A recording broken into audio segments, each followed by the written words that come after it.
नमस्कार मित्रांनो, अजय रोडगे शेतकरी पुत्र या यूट्यूब चॅनलमध्ये तुमचे स्वागत आहे. तर तुम्ही बघू शकता किती आभळ आला आपल्याकडे.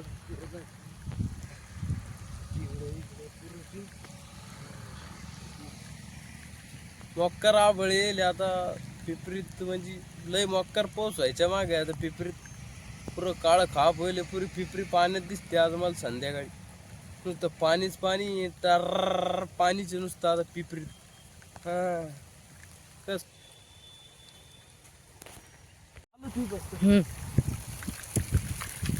ये मौसम मौसम मौसम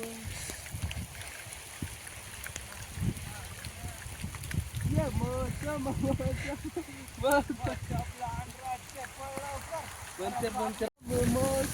मस्ताना ये मी म्हणलं होतं लय पाऊस येणार आहे, पुरी पिपरी पाण्यात राहणार आहे. क्या हो रे चेक